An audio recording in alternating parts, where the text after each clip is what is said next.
The lunch crowd at Coral Gables had thinned to stragglers, but the air still hung heavy with the weight of wealth and judgment.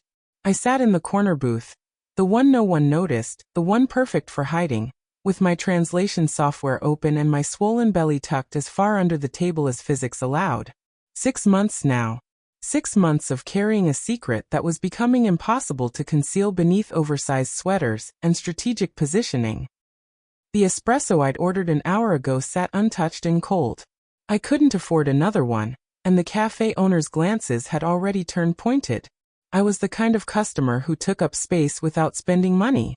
The kind of woman who made upscale establishments look bad.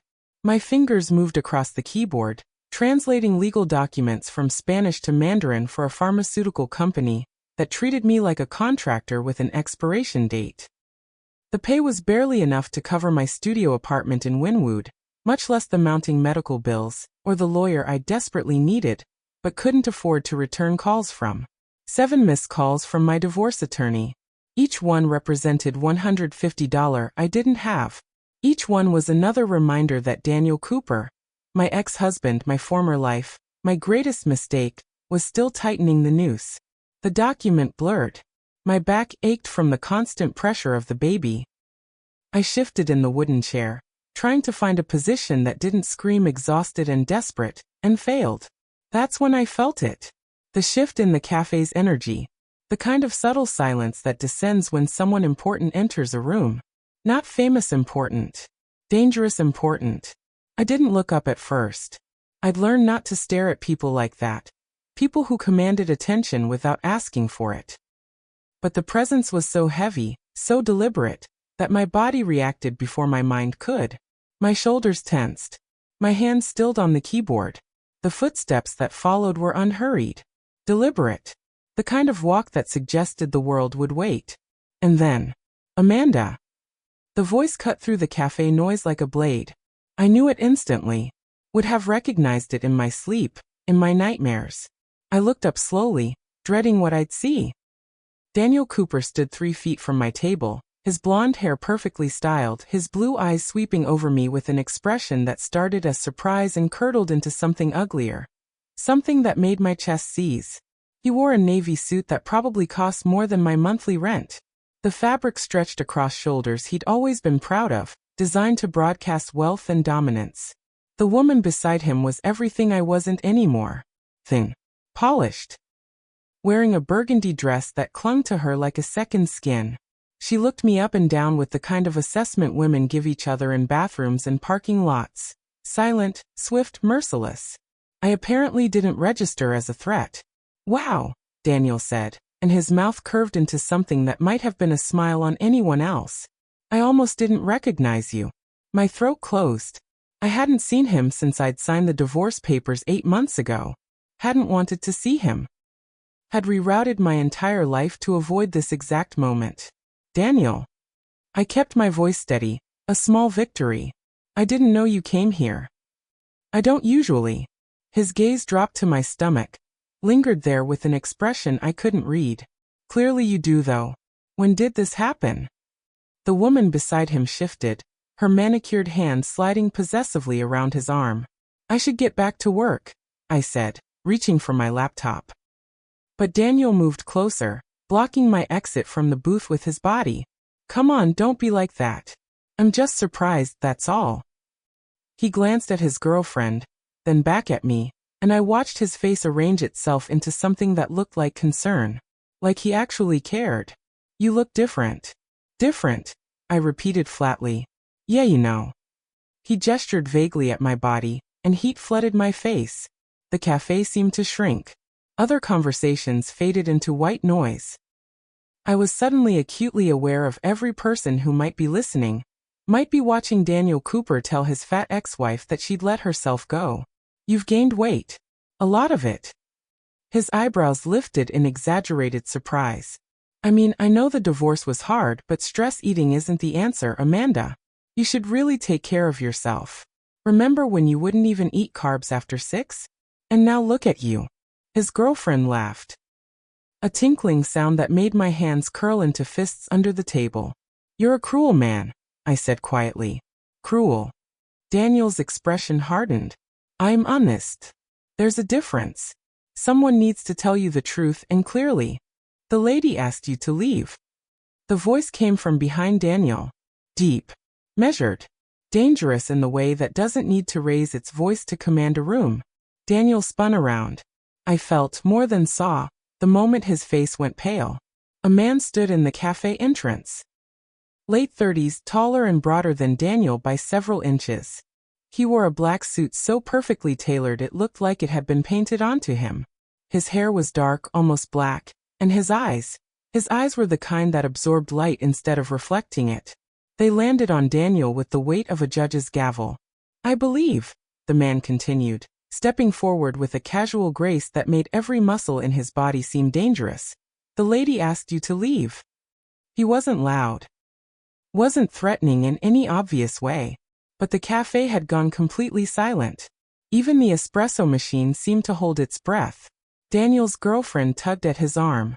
Daniel, come on. Let's just go. For a moment he stood frozen, caught between the stranger's gaze and his girlfriend's insistence. Then slowly, he turned back to me, but whatever cruelty had been in his eyes was gone, replaced by something closer to fear. You always did have terrible taste in situations, he said, trying to salvage some dignity. He left. His girlfriend hurried after him, her heels clicking against the marble floor like an exclamation point. The man in the black suit watched them go, then turned his attention to me. When he looked at me, it wasn't with the contempt Daniel had shown. It was something else entirely. Something that felt like recognition. Like he saw me. He walked over to my table with the same unhurried pace. Up close, his presence was even more overwhelming. Controlled. Intense. The kind of man who had built his life on making decisions that changed other people's lives. Are you all right? He asked, and his voice was gentle now. A complete departure from the tone he'd used with Daniel. I couldn't speak. Couldn't do anything but stare at him. At the way he was looking at me. Like I was a problem he'd already decided to solve. He reached into his jacket and pulled out a card. Black. Expensive. With a single name and a phone number embossed in gold. Jinmin Park. If you ever need help, he said, placing it on the table in front of me. Call this number. Day or night. Don't hesitate. He turned to leave, then paused. Without looking back at me, he said, the baby. Congratulations. And then he was gone, disappearing into the Miami afternoon like he'd never been there at all. Except for the card, still sitting on the table, glowing like a lifeline. Subscribe to see how this unfolds and comment where you're watching from. I will love to say hello to you, just to know how far our story is going. Will Amanda take Jinmin's card? What secrets is he hiding behind those dangerous, beautiful eyes? And most importantly, what will happen when Daniel finds out who she's about to become? The rain started as we pulled away from the curb. Fat drops that splattered against the windshield of what I could only assume was an armored vehicle. Bulletproof glass. Reinforced frame. The kind of car that screamed dangerous in a language most people couldn't read. Jinmin Park's hands were steady on the wheel. He drove the way he moved, with purpose, without wasted motion.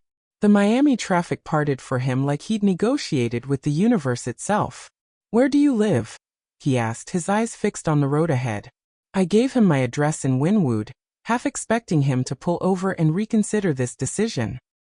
A penthouse billionaire doesn't drive a struggling pregnant translator through Miami traffic on a Thursday afternoon. It didn't make sense. None of this made sense. But he didn't hesitate. He simply nodded and turned the car toward my neighborhood, toward the cramped studio apartment where I'd been slowly disappearing into poverty and shame. The silence stretched between us, not uncomfortable exactly, but heavy with unspoken questions. I could feel him assessing me. Not the way Daniel had, with contempt masquerading as concern, but with genuine curiosity. Like I was a problem he wanted to understand before solving it. What he said to you, Jinmin finally spoke, his eyes still on the road. That wasn't love. That wasn't even cruelty born from passion. That was a man trying to diminish you because you escaped him. I didn't know how to respond. People didn't just offer unsolicited wisdom about my abusive marriage to strangers. People didn't rescue you from cafes and drive you home in bulletproof vehicles. I'm sorry, I said, because it seemed like the only appropriate response. Don't apologize for being hurt. He glanced at me, and those dark eyes held something that looked like understanding. And don't apologize for surviving. We pulled up to my apartment building, a converted warehouse that had been gentrified just enough to be trendy and cheap. Min parked directly in front, unconcerned with the aggressive no parking signs. Somehow, I didn't think anyone would ticket him. He got out and came around to open my door. The gesture was so old-fashioned, so deliberately gentlemanly, that it felt like armor. Like he was being very careful to show me that he wasn't a threat, even though everything about him suggested that he absolutely could be. Thank you, I said as I stepped out, my pregnant body moving with all the grace of a beached whale. For this. For intervening. For everything. You shouldn't have to thank someone for basic human decency. He reached into his jacket and pulled out that black card again. The one with his name embossed in gold. My personal number. Not the business line. Call anytime. Day or night. For any reason. I took it, my fingers trembling slightly. I mean that, Amanda. He said my name like he was making a vow. If you need help, you call me. If he comes back. If the pregnancy becomes complicated. If you simply need someone to listen while you fall apart. You call this number. Why are you doing this? The question escaped before I could stop it. You don't know me. Something flickered across his face. A memory, perhaps, or a weight he carried. I know what it looks like when someone is drowning and too proud to ask for a life raft. I know what it looks like when a man uses his power to hurt someone smaller than him. He paused. I know what it looks like when the world has already decided your story is over, and you're still fighting to write the next chapter. He turned to leave, then paused. Rest. Take care of yourself. And when you're ready to talk about how I can help, call that number. I stood in front of my building, clutching his card, and watched him drive away into the Miami afternoon. The rain had stopped. The sun was breaking through the clouds in that particular Miami way that made everything seem possible, at least for a moment. That card stayed in my pocket for exactly 3 weeks. The letter arrived on a Tuesday morning, forwarded to my address by the divorce attorney I couldn't afford. The envelope was thick, expensive, the kind of stationery that costs more than my entire wardrobe. I knew what it was before I opened it. Daniel. My hands shook as I tore it open. Legal language. Threatening language. Phrases like fraudulent concealment, paternity claims, child custody, and demanding full disclosure of the pregnancy circumstances. He was contesting the divorce. He was claiming that because I hadn't told him about the baby, something that was frankly none of his business after he'd signed the papers, I'd committed fraud. And worse, he was claiming that the baby might be his, which meant he had rights. Legal rights. Rights to my child. Rights to my body's choices. I read it 3 times, each time feeling more nauseous than the last. My apartment suddenly felt too small. The walls seemed to be closing in. The baby kicked. A flutter of movement that had been comforting just moments before but now felt like the entire universe was conspiring against me. My phone sat on the kitchen counter. The black card sat next to it. I told myself I wouldn't call. That this was my problem to solve. That I'd gotten myself into this mess by trusting Daniel in the first place, and now I had to get myself out of it. Calling Min Park would be admitting defeat. It would be admitting that I couldn't survive on my own, that I needed rescue. The letter sat on my lap for 4 hours. At 2 a.m., unable to sleep, unable to stop spiraling through worst-case scenarios where Daniel somehow gained custody of my child, I dialed the number on the card. He answered on the second ring. Like he'd been waiting. Amanda. I'm sorry for calling so late. My voice sounded small, broken. Nothing like the woman who'd tried to stand up to Daniel in that cafe. You're calling because you need help. The time doesn't matter. Where are you? Home. I got a letter. From Daniel. His lawyers. He's contesting the divorce and claiming. I couldn't finish the sentence. The words felt too dangerous to speak aloud. I'll be there in 20 minutes, he said. Have the letter ready. He hung up before I could protest, before I could tell him that this wasn't his responsibility, that I shouldn't be calling him at 2 in the morning, that I didn't want to owe him anything. But the truth was, I was terrified. And terrified women don't always have the luxury of pride. Jimin arrived in 23 minutes. He was dressed casually, black slacks and a charcoal shirt with the sleeves rolled up. But he still looked like the kind of man who made life-altering decisions before breakfast. He took the letter from my shaking hands and read it with an expression of controlled fury. "This is harassment," he said finally. "Baseless. He has no legal grounds for any of this and he knows it. Which means this is about something else." "Control," I whispered. "Yes." He looked at me. "Has he done this before? Used legal threats to manipulate you?" I nodded miserably. "During the marriage?" "Constantly. Lawyers, contracts, threats of financial ruin. It was how he kept me in line." Jimin folded the letter carefully and set it aside. "That ends now. I'm going to introduce you to my sister, Caro. She's an attorney, probably the best in Miami. She'll handle this. And she'll make sure Daniel Cooper understands that threatening you will cost him significantly more than he's willing to pay." "I can't afford." "This isn't a transaction," he interrupted, and there was steel in his voice. "This is me offering you protection. There's a difference. But if it makes you feel better, I have a business proposal for you as well." Over the next hour, sitting in my tiny apartment with the letter lying between us like a bomb, Jimin outlined what he wanted. His import-export business. The carefully neutral phrase he used made me wonder what exactly was being imported and exported, but I didn't ask. Required translation services. Multiple languages. Confidential work that needed someone trustworthy. Someone smart. Someone without connections that could be leveraged against them. "I'll pay you triple what you're making now," he said.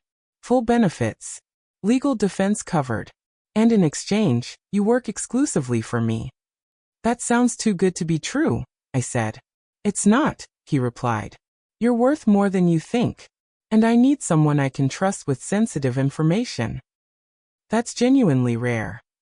I looked at his face, trying to read him, trying to understand what kind of man conducts his business in the middle of the night in a pregnant woman's apartment. But his expression was open, honest in a way that made it harder to distrust him. "I need to think about it," I said. "Of course. But think about it quickly. Daniel's letter suggests he's going to escalate. And the longer you wait to build a legal defense, the more ammunition he has to fire." He stood to leave, but paused at the door. "You're not alone in this anymore, Amanda. That's not a business arrangement. That's just a fact." I called Caro's office the next morning. She could see me that afternoon. The office was in a high-rise in downtown Miami, the kind of place that made you feel small the moment you walked through the door. Everything was glass and steel and carefully chosen art. Everything whispered of money and power. Caro herself was a force of nature. Late 40s, with dark hair pulled back in a severe style that somehow made her look younger instead of older. She wore a charcoal suit that cost more than my monthly rent. And when she looked at me, I felt like I was being X-rayed. "Jimin told me the basics," she said, reading through the letter with the kind of methodical precision that suggested she was committing every word to memory.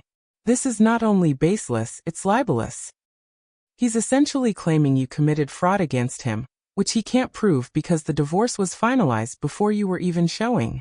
And his paternity claim is laughable. Unless he has evidence of ongoing relations during the separation period, which I assume he doesn't. He has nothing. So we just ignore it?" I asked hopefully. "No." Caro set the letter down and looked at me with something that might have been sympathy. "We bury him. We file a countersuit for harassment and defamation.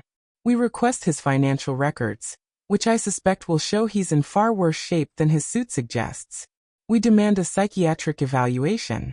And we make sure that every lawyer in Miami understands that threatening you is more expensive than any settlement he could hope to gain." "That sounds devastating to him?" Caro smiled, and it wasn't a kind smile. "Good. That's the point. Men like Daniel Cooper only understand power. He's tried to use the legal system as a weapon. We're going to make him understand that you have better weapons. And you're not alone anymore. She pulled out a contract and slid it across the desk. Jin Min's arrangement with you covers all of this, by the way. Legal defense, all attorney fees, everything. Consider it part of your employment package. I signed the papers with a pen that probably cost more than my car. Caro immediately began her counteroffensive. Within a week, she'd filed the harassment suit. Within 2, she'd requested Daniel's financial records. Within 3, she'd scheduled a psychiatric evaluation and made sure his own attorney knew that continuing to pursue this case would likely result in sanctions. The legal system, I learned, was like everything else. If you had money and leverage, it bent to your will. 2 months later, I walked into the offices of Jin Min's import-export business for the first time as an employee. The building was nondescript, a converted warehouse in Wynwood, not far from my old apartment, but worlds away in terms of how it felt. The interior was modern and minimalist. Glass walls showed teams of people working at desks, on phones, managing logistics. Everything looked legitimate. Everything looked professional.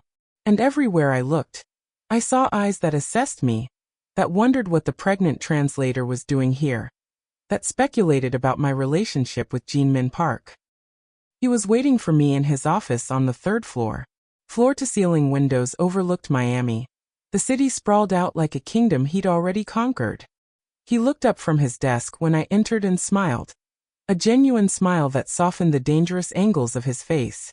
You came, he said, standing. You gave me a contract. It would have been unprofessional not to show up. That's not why you came. He gestured to the chair across from his desk. You came because you needed a fresh start. And because you trust me. I wanted to deny it, but he was right. Somewhere over the past 2 months, through legal battles and letter-writing campaigns, through late-night phone calls and carefully negotiated contracts, something had shifted. I did trust him. Against all logic, against every warning my survival instincts could muster, I trusted Jin Min Park. What exactly do you want me to do? I asked as I sat down, my pregnancy making the motion awkward and cumbersome. Translate. Document. Keep my business running smoothly. But more than that, he paused and I saw something vulnerable cross his face. I want you to be safe. And I want you to know that you don't have to be afraid anymore. My first week in the office was spent learning the systems, understanding the workflows, getting to know the people who worked for Jin Min. The team treated me with a respect that felt unearned. I was the new hire, the pregnant one, the one whose relationship with the boss was ambiguous at best. But on my second Friday, Jin Min showed up at my desk at noon with lunch from my favorite restaurant. You remember, I said, surprised. I remember everything you've told me, he replied. Small things, big things, the way you take your coffee, the fact that you love seafood but hate shellfish, the way you flinch when someone raises their voice. He set the lunch down. You're not used to being cared for, are you? I didn't answer. I didn't know how. He sat on the edge of my desk, casual and easy, like a man who'd decided to rearrange his entire life and didn't feel the need to make a big deal out of it. When the baby comes, he said softly, I want to be there. Not as your employer. As someone who cares about you. Someone who cares about your son. Why? The question escaped before I could stop it. Why are you doing all of this? You barely know me. Because I do know you, he said. I know that you're brilliant and strong, and that you've been taught by someone very cruel to believe you're small. I know that you deserve better than what life has given you. And I know, he paused, choosing his words carefully. I know what it feels like to watch someone you care about suffer and feel powerless to stop it. There was a story there. A history. But I didn't push. Thank you, I said instead, and meant it with a depth of gratitude that terrified me. He smiled and touched my cheek briefly, a gesture so gentle it made me want to cry. Eat, he said. You're eating for 2 now. Both of you need your strength. As he walked away, I realized something that should have frightened me but instead felt oddly like coming home.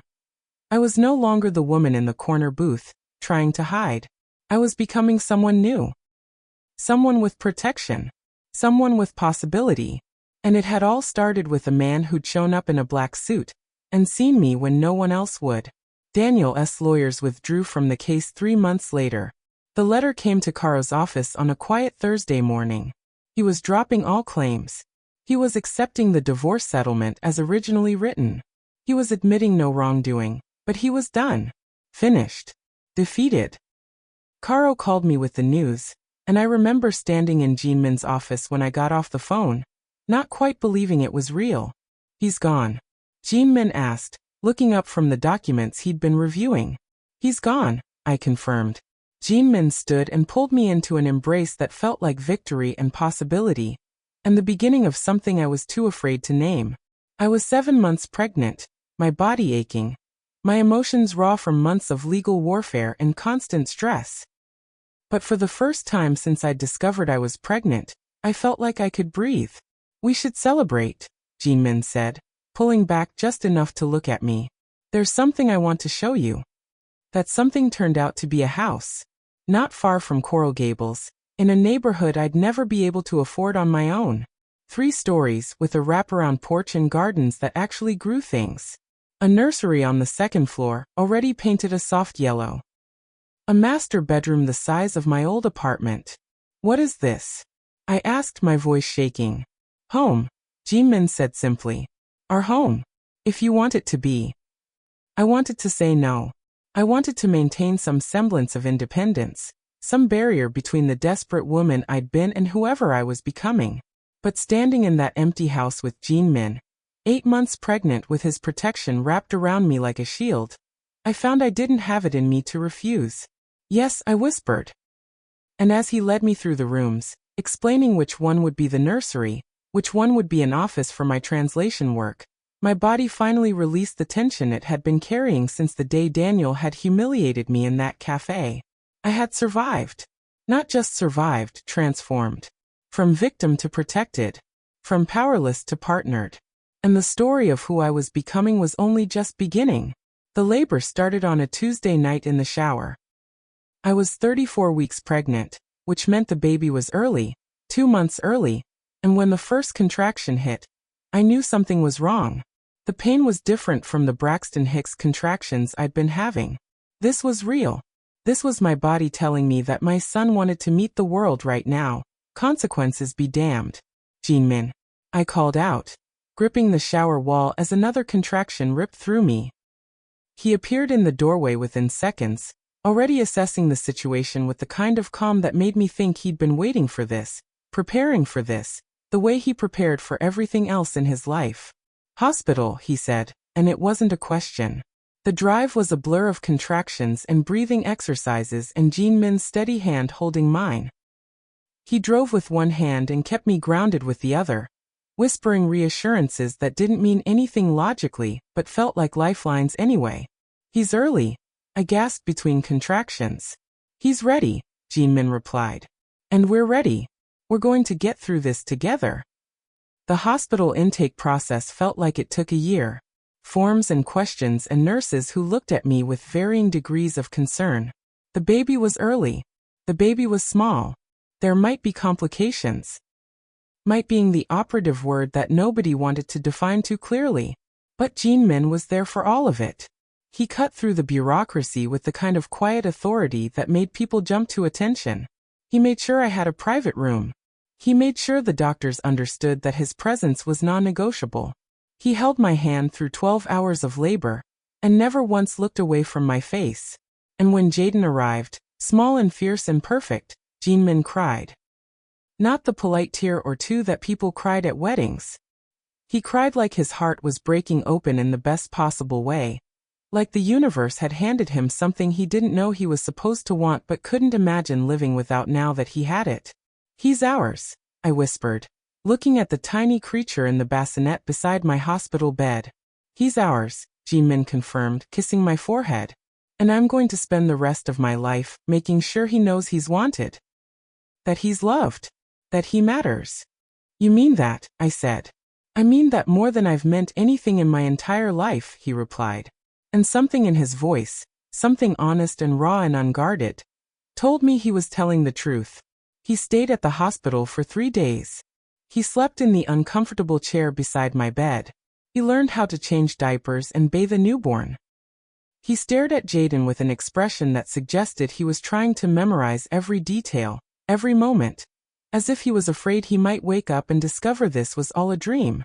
On the third night, when the nurses had finally stepped back and it was just the three of us, Jinmin made a vow. "I'm going to be his father," he said, his hand resting on Jaden's tiny chest. "Not legally, not yet, but in every way that matters. I'm going to protect him, teach him, make sure he never has to wonder if he's enough.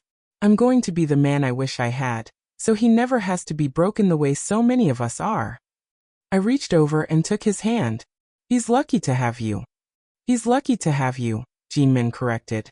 "I'm the lucky one. I'm lucky that you let me be part of this. That you let me be part of his story." We brought Jaden home on a Friday morning, and Jinmin had the entire house decorated. Balloons in the nursery, flowers in the master bedroom, a bassinet positioned perfectly, so we could watch him sleep without leaving the bed. He'd prepared for this moment with the same precision he applied to everything else in his life. The first week was chaos and joy in equal measure. Jaden screamed at 3 in the morning. My body ached in places I didn't know could ache. But Jinmin was there for every moment, changing diapers, heating bottles, letting me sleep for stretches of blessed unconsciousness. And somewhere in the middle of that first night, holding my newborn son while Jinmin slept in the chair beside us, I realized that I'd somehow managed to build the kind of life I'd stopped believing was possible. Not because the danger had disappeared, but because I'd found someone willing to stand in it alongside me. The security breach happened on a Tuesday evening, 6 weeks after Jaden came home from the hospital. I was upstairs in the nursery, rocking my son to sleep after a particularly difficult feeding session, when I heard the alarm. Not loud, not dramatic, just a soft electronic chirp that sent ice through my veins. Jinmin appeared in the nursery doorway within seconds, his entire demeanor shifting. The gentle father disappeared, replaced by someone harder, colder, someone whose presence suggested that danger was a language he spoke fluently. "Stay here," he said. "Lock the door. Don't open it for anyone but me." "What happened?" I asked, my heart pounding. "Someone tried to bypass the south gate sensor.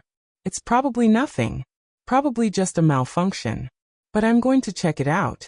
You lock this door and you don't open it until I come back and give you the all clear." He left before I could ask more questions. I locked the door and held Jaden closer, my body trembling with adrenaline. The house had felt so safe until that moment. The high walls, the security system, the guards that Jinmin had hired but rarely mentioned, they'd all felt like protection. Now they felt like proof that there was something worth protecting against. It took 45 minutes for Jinmin to return. 45 minutes of me sitting in the dark nursery, holding my baby, and imagining all the ways the world could hurt him. When he finally came back, and made the specific knock pattern he'd taught me to recognize, I was crying. "It's fine," he said immediately, seeing my tears. "It was a malfunction. One of the sensors on the south gate is failing. Already ordered a replacement. It's handled." But something in his face told me he wasn't sure it was fine. Something in his expression suggested that he was calculating probabilities, assessing threats, running through scenarios where things didn't go smoothly. "Tell me," I said. He was quiet for a long time. "I will. But not tonight. Tonight, I want to sit with my son and hold my family and pretend that everything is simple. Tomorrow, we'll talk about the world I've brought you into. Tomorrow, I'll tell you everything. But tonight," he looked at Jaden, whose tiny body was starting to relax in my arms. "Tonight, can we just be a family?" But tomorrow came, and with it came the truth. We sat in the study the next afternoon, after Jaden had been fed and burped and settled into his crib for a nap. Jinmin poured 2 glasses of whiskey, and handed me one without asking if I wanted it. The gesture alone told me something serious was coming. "My business," he began, and I could hear how carefully he was choosing his words, "is not exactly what it appears to be on the surface. Import-export covers a lot of ground. Some of it is legitimate. Some of it is less transparent." "Less transparent," I repeated. "You mean illegal?" "I mean complicated." He took a drink. There are products that people need that the government won't allow them to have. There are materials that need to move between places where they're prohibited and places where they're not. My business handles those transactions with grace, discretion, and minimal violence. Minimal violence, I whispered. Amanda. He set down his glass and looked at me directly. I'm not going to lie to you and pretend I'm a good man. I'm not. I've done things that would horrify you. Things that I can't take back and won't pretend to regret, because regretting them would be dishonest. What I am is a man who has made a choice about the kind of life he wants to live going forward. And that choice centers on you and Jaden. This could hurt him, I said. Someone could use him against you. Someone could. Won't. His voice was absolute. There are men in my world who have information on everyone, leverage on everyone. There are structures in place that protect the people I love. What happened last night was a glitch in a system that's otherwise airtight. But I wanted you to know about the world you've entered, about the choice you're making when you stay with me. I looked at my whiskey untouched. Are you asking me to leave? No. I'm asking you to stay with full knowledge of what that means. I'm telling you that if you stay, we're going to make sure that this house, this life, this family. It's a fortress. Not metaphorically. Literally. I'm going to put security measures in place that would rival a government facility. And I'm going to train you to use the kind of situational awareness that can keep you and Jaden alive if the worst ever happens. The worst, I said. You're talking about. I'm talking about a world where I have enemies. Where I've made decisions that have cost people money, power, opportunity. Some of them might want revenge. Most won't because the cost-benefit analysis doesn't work in their favor. But some might. And if they do, I need to know that you can survive it. He reached across the table and took my hand. I want you to learn self-defense. Combat training, situational awareness, emergency protocols. I want you to be able to protect yourself and Jaden if it ever comes to that. And I want you to understand that asking you to do this is me asking you to join a world that's darker than anything you've experienced before. Because you love me, I said. Because I love you, he confirmed. And because love without protection in my world is just a slow death. The proposal happened 3 weeks later. I'd been taking self-defense classes with Marcus, Jeanmin's head of security, every morning before Jaden woke up. I was learning holds and escape techniques, learning how to identify threats, learning that my body could be a weapon if I trained it right. I was also learning that I was stronger than I'd ever given myself credit for. We were in the training room in the basement of the house, a space I hadn't even known existed when we moved in. Working on a disarming technique, when Jeanmin appeared. Take 5, he told Marcus, who nodded and disappeared, leaving us alone. You're distracting me, I said, breathing hard from the workout. I know. He handed me a towel. That's intentional. I wiped my face and looked at him, and something in his expression made my heart rate spike in a way that had nothing to do with the combat training. He dropped to one knee.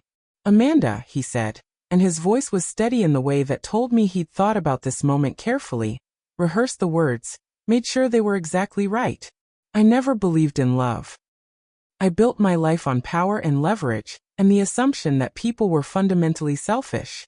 And then you called me at 2 a.m, terrified and alone, and I realized that I'd been waiting for you my entire life without knowing it.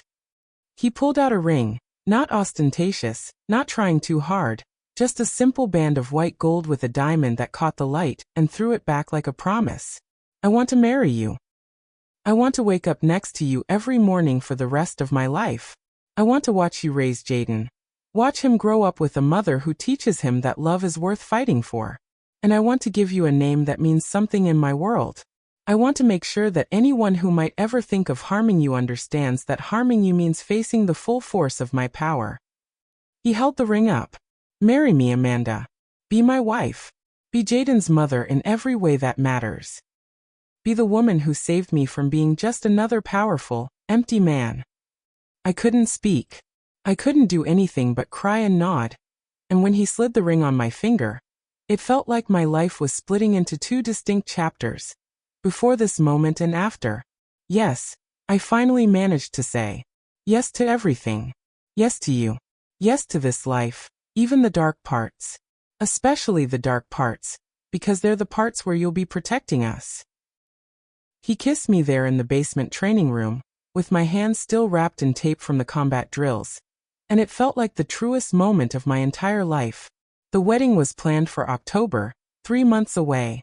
Caro threw herself into the preparations with the intensity of someone who took family celebrations as seriously as she took courtroom victories. Venues were scouted.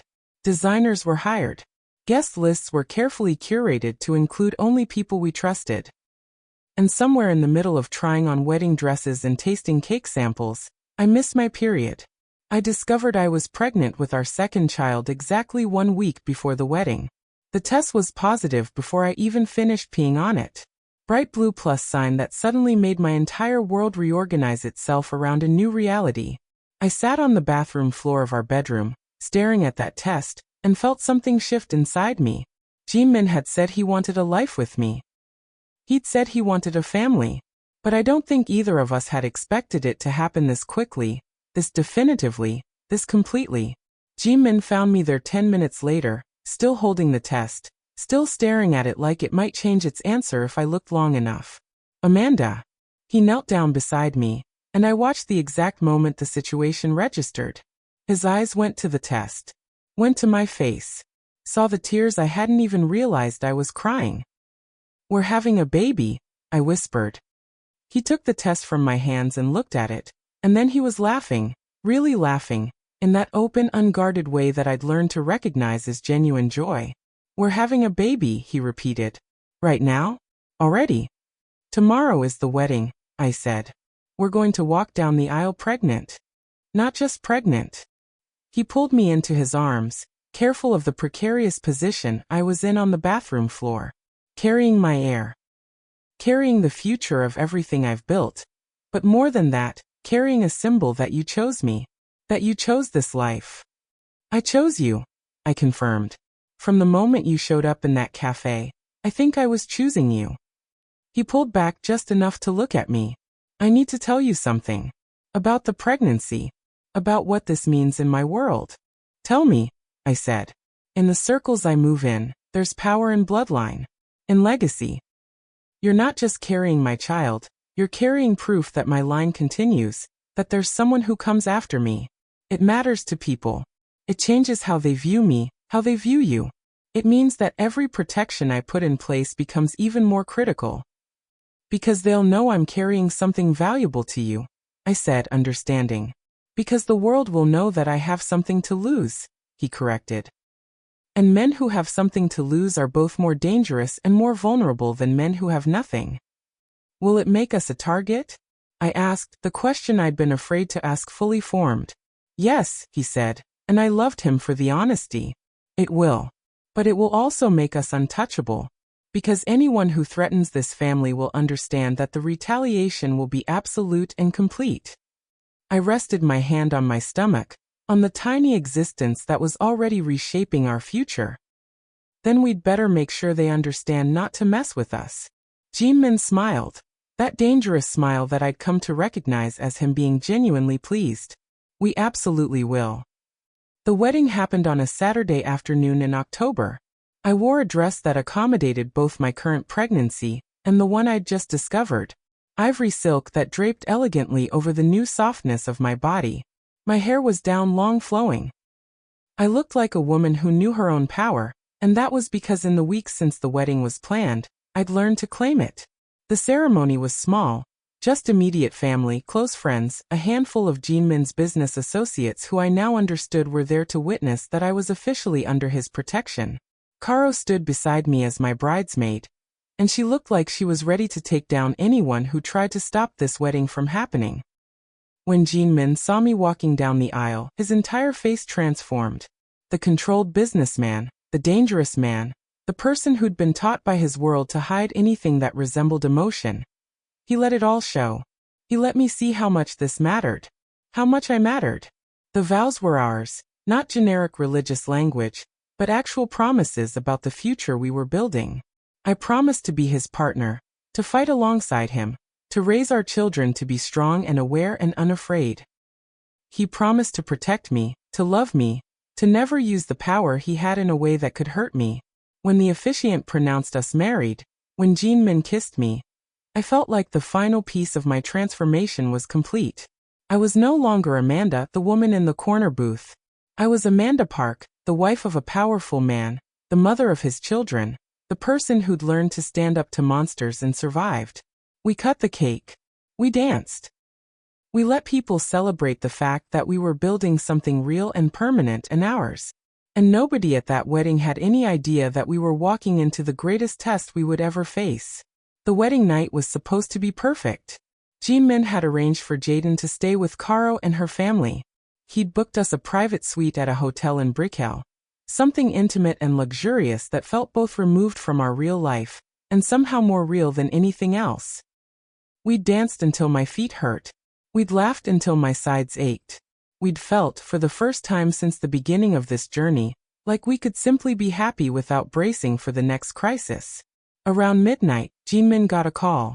I watched him take it. Watched his face shift from the softness of a new husband to the hardness of a businessman dealing with something serious. He listened for 2 minutes without saying anything, then ended the call. "I need to go," he said, and I heard the apology in his voice. "There's a situation with the Russian associates. A shipment that went missing. I need to be there to handle it, or it escalates." "How long?" I asked, trying not to sound as disappointed as I felt. "An hour. Maybe 2. I'll be back before you know it." He kissed my forehead. "Stay here. Don't leave the room. The security outside will make sure nothing happens." "Be careful," I said. "Always," he replied. He left, and I was alone in a hotel room in a wedding dress, my body tired and my emotions a complicated mix of happiness and frustration, and the understanding that this was going to be my life now. Crisis and joy, danger and domesticity, all woven together into the tapestry of what it meant to be married to Jin-min Park. I took off the dress. I showered. I was putting on the silk nightgown Jin-min had left for me when I heard the first sound that made my blood go cold. Breaking glass. From downstairs in the residential part of our house. Not the hotel. Our house.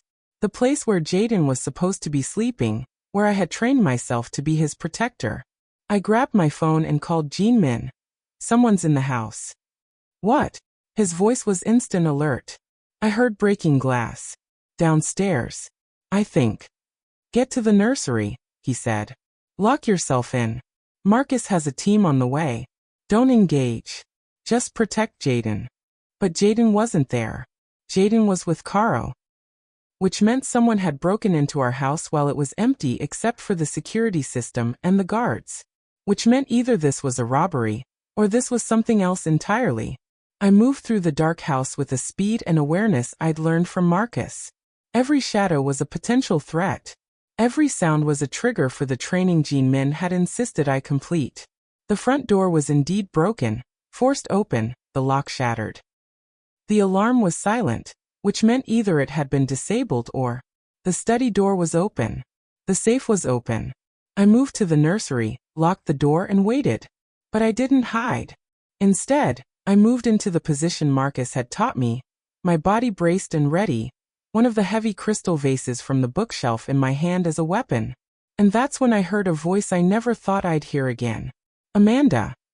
Daniel was walking up the stairs, a tire iron in his hand. "I know you're here. I know you have my son." He didn't know Jaden wasn't home.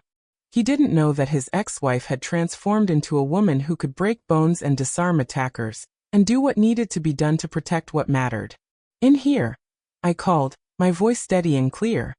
He appeared in the nursery doorway, his blonde hair disheveled, his expensive suit torn. He looked like a man who'd been falling apart, slowly, in the years since we'd last seen each other. "Where is he?" he demanded. "My son. I know you're hiding him." "He's not here," I said. "And he was never yours, Daniel. You knew that when you signed the papers. You knew that when you sent your lawyers after me. And if you were smart, you'd leave now, before this gets worse than it already is." "Worse?" He laughed, a sound that was entirely unhinged. "You think you're protected now? You think some mafia guy makes you untouchable? I'm his father. I have legal rights." "You have nothing," I said, and I moved. The tire iron came up, but I was faster. Marcus had taught me to read the telegraphing of an attack, the split-second moment before someone committed to violence. I pivoted, grabbed Daniel's wrist, twisted, and he screamed as the tire iron clattered to the floor. He came at me then, desperate and furious, and I did what every woman who's survived abuse has to do eventually. I fought. I didn't try to reason with him. I didn't try to talk him down. I simply fought, with everything I had, with every technique Marcus had drilled into my body until it was muscle memory. He was stronger, but I was angrier. And more importantly, I was protecting my child. A punch to his solar plexus. A knee toward his groin that he partially blocked. An elbow strike toward his face that connected hard enough to hear the crunch of cartilage. Blood poured from his nose, and he staggered backward, gasping. "Stay down," I said, my voice colder than I'd ever heard it. "Or the next one won't be a warning." But he didn't stay down. He lunged again, and this time when I moved, it was with the kind of force that left no room for mercy. My leg swept his out from under him, and he crashed to the ground hard enough to have the wind knocked out of him. That's when the security team burst through the door. They had him restrained in seconds. Marcus appeared, taking in the scene with the experienced eye of someone who'd seen violence before. "You're okay?" he asked, and I realized I was bleeding. Where I didn't know yet. The adrenaline was still running hot through my system. "I'm okay," I said. He broke in. "Threatened the nursery." I defended myself. "You defended yourself perfectly," Marcus said, and there was pride in his voice. "I called the police. They're on the way. Mr. Park is also on his way back. He's furious." Daniel was crying now, bleeding and broken on the floor of the nursery where he'd come to steal his son. Only to discover that the woman he'd mocked for her pregnancy weight had become something far more dangerous than he could have ever imagined. When the police arrived, they found clear evidence of breaking and entering. They found the tire iron. They found the broken safe downstairs, where Daniel had apparently tried to ransack it before coming after me.